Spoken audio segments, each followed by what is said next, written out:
Neil Parish MP. Dairy processor First Milk has just announced a further cut to the farm gate price they pay. From December, they will pay 22.7 pence for 1 litre of liquid milk.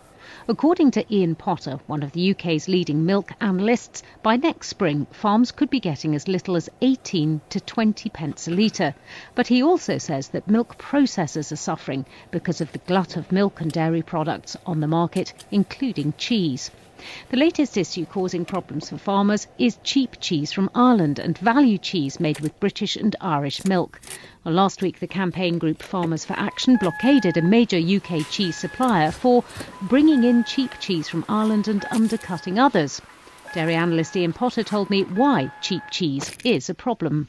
With a lot of the retailers, they all have this value range of cheese, and the labelling in many cases states that the milk contained in the cheese is of British and Irish origin. Now, at an extreme, that means, Anna, really that there could be a few litres of British milk going into that cheese and a heap of Irish milk going in, and then it's labelled as British and Irish. And I think Farmers for Action were quite rightly saying this should be labelled according to the country of origin, and it's a little mischievous to mislead consumers by stating British and Irish. On top of that, we do have some cheap cheese around.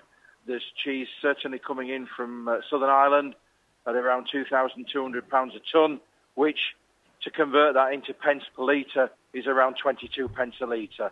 But equally, there is some cheap cheese floating around in the UK, and there are people who are effectively undermining the cheese market. Has the Russian import ban of food produce from the EU actually impacted on the cheese price as well? Without any doubt at all, it's impacted.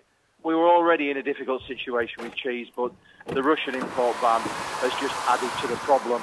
And to put it in perspective, although the Russian import ban really only affects 3% of the milk produced in Europe, that's 3% of the milk produced in all 28 member states, and the majority of that milk, by far, was going into cheese.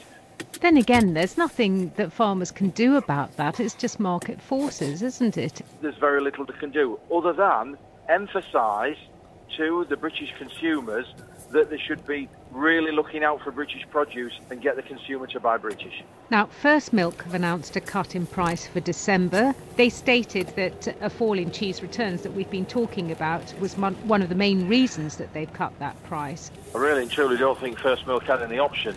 They've cut their so-called liquid contract by 1.4 pence a litre, and that'll make a new standard litre price of 22.7. But I've argued for some time that First Milk do not have a liquid contract. It's more an ingredient contract, particularly going into skim milk powder. Their cheese price is down another 1.8 pence to 24 pence. Really and truly, I don't think there's anywhere to go. They had to make the cut.